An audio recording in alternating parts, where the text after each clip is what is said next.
Hello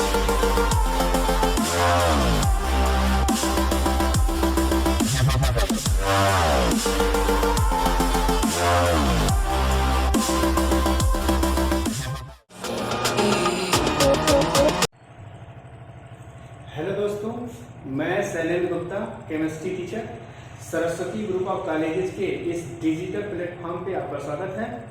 आज हम लोग chemistry BSc first year chemistry second paper यानी कि ऑर्गेनिक केमिस्ट्री का first chapter structure and bonding का पहला टॉपिक हाइब्रिडाइजेशन के बारे में अध्ययन करेंगे। तो आइए हम लोग पढ़ते हैं हाइब्रिडाइजेशन। हाइब्रिडाइजेशन क्या होता है? देखिए, हाइब्रिडाइजेशन जो है वह दो शब्दों से मिलकर बना हुआ है। उसमें फर्स्ट जो वर्ड है वह हाइब्रिड। हाइब्रिड मीन्स होता है कि मिक्सचर, यानी कि यहाँ पे हम उन ऑर्बिटल्स के बारे में पढ़ेंगे जिनकी आइडेंटिटी में थोड़ा सा डिफरेंस होता है। आइए थोड़ा सा हम इसको समझने का प्रयास करते हैं। जैसे कि ऑर्गेनिक केमिस्ट्री, हमें पता है कि ऑर्गेनिक केमिस्ट्री जो है वो कार्बन का कंपाउंड्स होता है, कार्बन का केमिस्ट्री होता है। तो आइए सबसे पहले हम कार्बन के बारे में सुनते हैं। जैसे कार्बन, इसका एटॉमिक नंबर 6 होता है। अगर इसका इलेक्ट्रॉनिक कॉन्फ़िगरेशन लिखेंगे तो first S2, second S2, second P2 होगा। अगर यह वैलेंसी सेल होगा, वैलेंसी सेल का हम ऑर्बिटल मॉडल लिखेंगे। वैलेंसी सेल का ऑर्बिटल मॉडल लिखेंगे यहाँ S, इसमें 2 इलेक्ट्रॉन है, P, इसमें 3 ऑर्बिटल्स होते हैं और इसमें 2 इलेक्ट्रॉन्स होते हैं। यह ग्राउंड स्टेट होता है। लेकिन हमें पता है कि जो कार्बन है, कार्बन एक्चुअल में टेट्रावैलेंट बॉन्ड का फॉर्मेशन करता है। मैक्सिमम इसके जो कंपाउंड्स होते हैं वो टेट्रावैलेंट होते हैं, यानी कि यह 4 बॉन्ड का फॉर्मेशन करता है। लेकिन यहाँ पे हम देख रहे हैं कि यहाँ पे केवल 2 हाफ फील्ड ऑर्बिटल्स हैं, यानी कि केवल 2 बॉन्ड का फॉर्मेशन कर सकता है। लेकिन हम देखेंगे कि टेट्रावैलेंट होते हुए 2 बॉन्ड का फॉर्मेशन कर सकता है, यानी कि इसके जो बॉन्ड का फॉर्मेशन हो रहा है वह ग्राउंड स्टेट में नहीं होता है। ग्राउंड स्टेट में नहीं होने का मतलब यह इलेक्ट्रॉन प्रमोट करके यहाँ जाता है, और जब यह यहाँ जाता है तो हमें इस तरह से एक नया इलेक्ट्रॉन कॉन्फ़िगरेशन मिलता है, जिसके इस इलेक्ट्रॉनिक कॉन्फ़िगरेशन में यह 2s और 2p के सभी ऑर्बिटल्स में एक इलेक्ट्रॉन हो जाते हैं। इसको हम एक्साइटेड स्टेट कहते हैं। अब यह जो इलेक्ट्रॉनिक कॉन्फ़िगरेशन है, इसी इलेक्ट्रॉनिक कॉन्फ़िगरेशन के आधार पे बॉन्ड का फॉर्मेशन होता है। लेकिन हम यहाँ देखेंगे कि यहाँ पे 2 तरह के हमारे पास एटॉमिक ऑर्बिटल्स हैं। फर्स्ट जो एटॉमिक ऑर्बिटल है वह 2s है, और सेकेंड टाइप का जो एटॉमिक ऑर्बिटल्स है वह 2p है। और फर्स्ट 2s और 2p, इन दोनों को आपबाउ के प्रिंसिपल के आधार पे हम देखेंगे। तो आपबाउ का जो प्रिंसिपल है वह है कि जब हम इलेक्ट्रॉन को किसी सेल के सबसेल में डिस्ट्रीब्यूट करते हैं तो एनर्जी के बढ़ते हुए क्रम में करते हैं, यानी कि s से p का जो एनर्जी है वह हाई है। दूसरा जो पॉइंट है वह है कि S का जो शेप होता है वह सर्किल होता है, P का जो शेप होता है वह डम्बल शेप होता है। लेकिन जब हम एक एग्जांपल के थ्रू समझते हैं कि जब हम किसी कंपाउंड, जैसे कि मान लीजिए मिथेन का हम एनालिसिस करते हैं, तब हम पाते हैं कि जो कार्बन है यह 4 अलग अलग बॉन्ड से हाइड्रोजन से जुड़ा हुआ है। लेकिन इन 4 अलग अलग जो बॉन्ड है, ये सभी जो बॉन्ड है यह आइडेंटिकल है, यह सभी आइडेंटिकल है। आइडेंटिकल होने के कारण अब यहाँ एक सवाल उठता है कि यह सभी यदि आइडेंटिकल हैं तो जब बॉन्ड का फॉर्मेशन हुआ उसके पहले तो यह सब अलग अलग थे। S का 1 ऑर्बिटल है, P का 3 ऑर्बिटल है। S का शेप जो है सर्किल है, P का जो शेप है डम्बल है। S की एनर्जी कम है, P का एनर्जी ज्यादा है। तो यह कैसे हो गया कि बॉन्ड के फॉर्मेशन से पहले शेप और एनर्जी अलग अलग था, अब बॉन्ड के फॉर्मेशन के बाद शेप और एनर्जी सेम हो गया। तो इसी को एक्सप्लेन करने के लिए एक नया टर्म दिया गया और उसी टर्म को हम हाइब्रिडाइजेशन कहते हैं। अब यहाँ हाइब्रिडाइजेशन में यह समझाया गया कि जब कोई भी एटॉमिक ऑर्बिटल बॉन्ड का फॉर्मेशन करता है तो बॉन्ड के फॉर्मेशन से पहले, जैसे कि अगर मीथेन है तो मीथेन में 4 बॉन्ड का फॉर्मेशन हो रहा है, अब जितने बॉन्ड का उसे फॉर्मेशन करना होता है, जितने सिग्मा बॉन्ड का फॉर्मेशन करता रहता है, उतने ऑर्बिटल्स को वह मैक्स कर लेता है। जैसे यह ऑर्बिटल सभी मैक्स हो जाएंगे, मैक्स होने के बाद उतने ही नए ऑर्बिटल का फॉर्मेशन करेगा, उतने ही नए ऑर्बिटल्स का फॉर्मेशन होगा। और अब जो नया ऑर्बिटल्स का फॉर्मेशन हो रहा है, ये सभी ऑर्बिटल्स जो होंगे शेप और एनर्जी में आइडेंटिकल होंगे। इसी प्रोसेस को, यही जो प्रोसेस है, जिस प्रोसेस के थ्रू एटॉमिक ऑर्बिटल्स मिक्स होकर के नए हाइब्रिड ऑर्बिटल का फॉर्मेशन करते हैं, और यह जो हाइब्रिड ऑर्बिटल है इनकी एनर्जी और शेप एक समान होती है, इसी प्रोसेस को हम हाइब्रिडाइजेशन कहते हैं। अब हम इसको डिफाइन कर सकते हैं कि the mixing of the orbitals having nearly the same energy and the redistribution of their energy to form new orbitals having identical shape and equivalent energy is known as hybridization। इस तरह से हम इसको define कर सकते हैं कि atomic orbitals जितने हमें सिग्मा बॉन्ड का फॉर्मेशन करना होता है, उतने एटॉमिक ऑर्बिटल आपस में मिक्स होकर के उसी के बराबर नए हाइब्रिड ऑर्बिटल का फॉर्मेशन करते हैं। अब जो हाइब्रिड ऑर्बिटल है, उस ऑर्बिटल का शेप और उसकी एनर्जी जो होती है इक्विवेलेंट होती है। इसी प्रोसेस को हम हाइब्रिडाइजेशन कहते हैं। अब आइए देखते हैं कि चूंकि हम ऑर्गेनिक केमिस्ट्री पढ़ रहे हैं, तो ऑर्गेनिक केमिस्ट्री में कार्बन के कंपाउंड्स को पढ़ रहे हैं, तो कार्बन में केवल दो ही सबसेट होते हैं, यस और पी। यस और पी होने के कारण कार्बन में जो हाइब्रिडाइजेशन है वह तीन प्रकार का हाइब्रिडाइजेशन पाया जाता है, sp2 और sp3। इस तरह से जो हाइब्रिडाइजेशन होता है वह तीन प्रकार का होता है। तो आइए हम पढ़ते हैं नेक्स्ट टाइप ऑफ हाइब्रिडाइजेशन। तो नेक्स्ट हम पढ़ेंगे type of hybridization. Type of hybridization, इसमें फर्स्ट हम पढ़ेंगे sp हाइब्रिडाइजेशन। sp हाइब्रिडाइजेशन पढ़ने से पहले हम देखेंगे कार्बन का एटॉमिक नंबर 6 होता है। इसको जब हम डिस्ट्रीब्यूट करते हैं इलेक्ट्रॉन को, तो फर्स्ट s2 होता है, सेकेंड s2, सेकेंड p2 होता है। यह हमारा वैलेंसी सेल है। वैलेंसी सेल का जब हम ऑर्बिटल मॉडल लिखते हैं तो s में 2 इलेक्ट्रॉन आता है और p के 3 में एक इलेक्ट्रॉन आता है जो ग्राउंड स्टेट होता है। बाद में यह इलेक्ट्रॉन जो है प्रमोट कर जाता है। प्रमोट करने के बाद जो नया हमको एटॉमिक ऑर्बिटल मिलता है वह इस तरह से मिलता है। अब यह जो एटॉमिक ऑर्बिटल है इसको हम ग्राउंड स्टेट कहते हैं।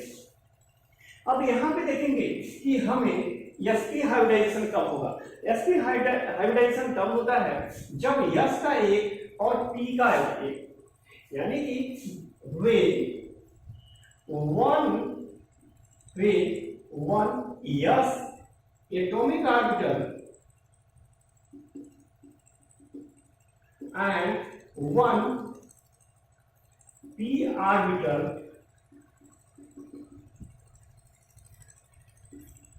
mixed together and form two new hybrid orbital, form two new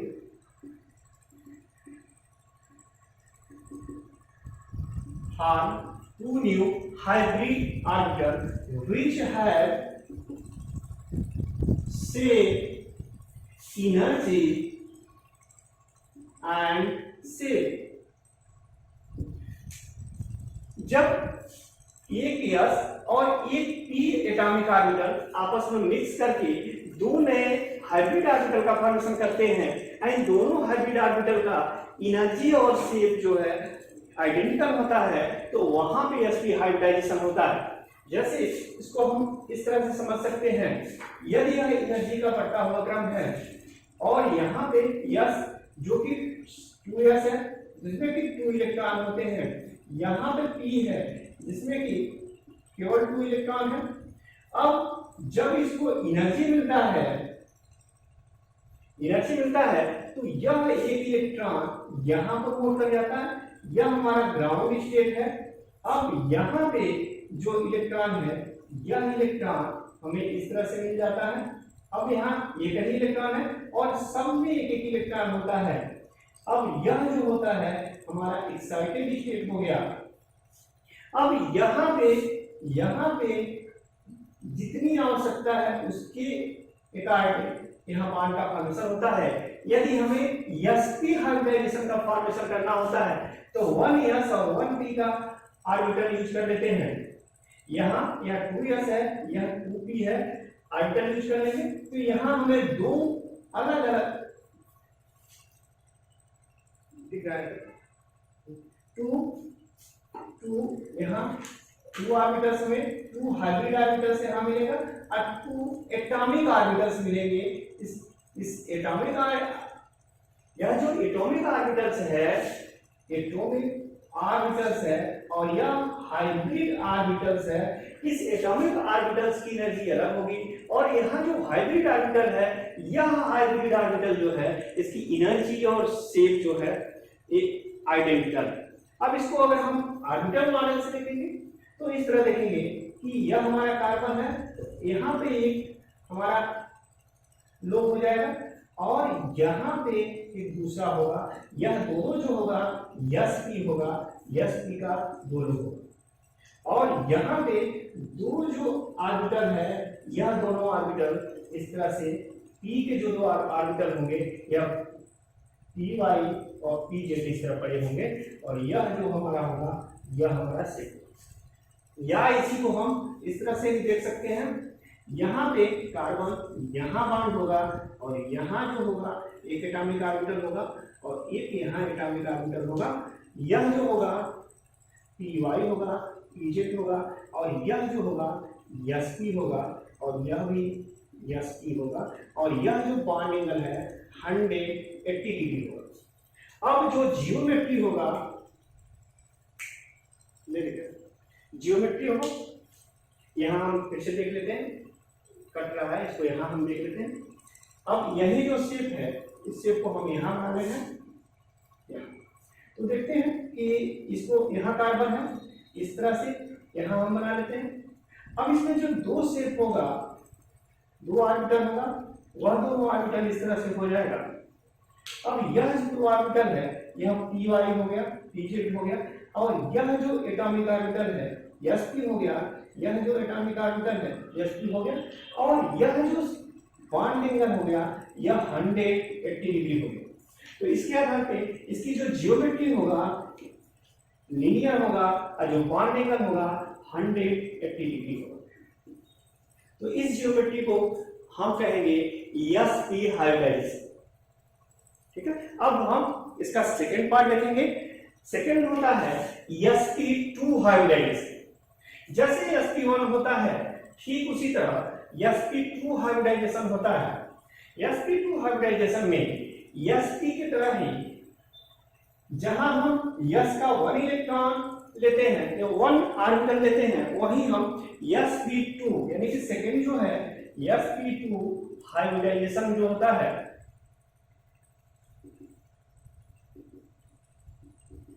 sp2 hybridisation में अब यहाँ हम इसको पहले एनर्जी के रूप में लिखते हैं।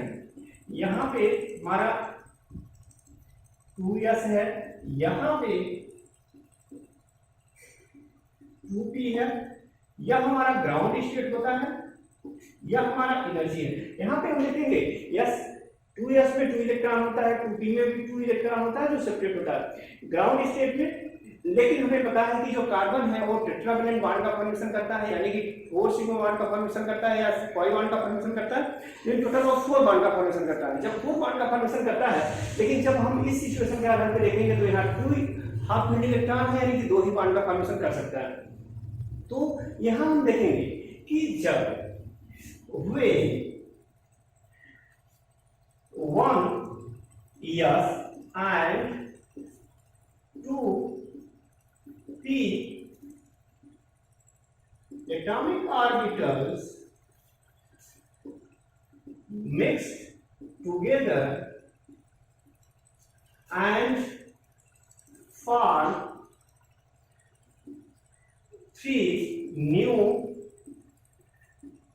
hybrid orbitals, then hybrid orbitals which have same energy and same is called sp2 hybridization. जब s का 1 ऑर्बिटल्स p का 2 ऑर्बिटल्स मिल करके थ्री न्यू हाइब्रिड ऑर्बिटल का फॉर्मेशन करते हैं, जिन थ्री न्यू का जो होता है इनर्जी और शेप एक समान होता है, तो उसको हम क्या कहते हैं sp2 हाइब्रिडाइजेशन कहते हैं। जैसे यहाँ पे हम देख रहे हैं s का 2, अब यहाँ पे क्या होता है कि यह इलेक्ट्रॉन यहाँ डिस्ट्रीब्यूट हो जाता है। अब जब डिस्ट्रीब्यूट होगा तो हमें जब एनर्जी को देंगे तो 2s का इलेक्ट्रॉन 2p में चला जाता है, तो हमें इस तरह से एक नया अरेंजमेंट मिलेगा।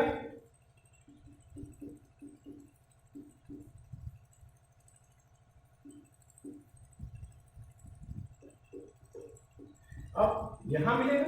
अब यहाँ पे जितना हाइब्रिडाइजेशन होना रहता है, जितना हमें जरूरत है उतना जो ऑर्बिटल है आपस में मिक्स कर जाएगा। यदि sp2 हाइब्रिडाइजेशन होना है तो s का 1 और p का 2 हाइब्रिड ऑर्बिटल्स मिल करके sp3 हाइब्रिडाइजेशन बनाएंगे, यानी कि 3 जो ऑर्बिटल्स है, इस 3 ऑर्बिटल्स की जो एनर्जी और शेप है वह एक समान है। अब ये सभी जो एटॉमिक ऑर्बिटल होंगे sp2 हो गए हाइब्रिड ऑर्बिटल, sp2 यह भी हाइब्रिड जो ऑर्बिटल है sp2 हाइब्रिड ऑर्बिटल्स। अब जो sp2 हाइब्रिड ऑर्बिटल्स हैं इनकी जो शेप है वह इस तरह से हो जाएगा, इसको हम यहाँ लिख सकते हैं। अब यहाँ हम देखेंगे कि जो कार्बन होगा इस कार्बन से 120 डिग्री पे 3 जो ऑर्बिटल्स हैं वह अरेंज हो जाएंगे, और जो 2pz है वह यहाँ पे पड़ा है। तो इस तरह से हम देखेंगे कि यह जो होगा, यानी कि इसको इस तरह से हम दिखा सकते हैं, यानी कि इस तरह से दिखा सकते हैं। यहाँ पे यह जो हमारा होगा, यह जो होगा यह pz होगा, यह सभी जो होगा sp2 होगा, यह भी sp2 हो जाएगा, यह भी sp2 हो जाएगा, और इसके बीच का जो बॉन्ड एंगल होगा 120 डिग्री होगा। अब यह जो ज्योमेट्री बनाएगा ट्राइएंगुलर प्लानर होगा।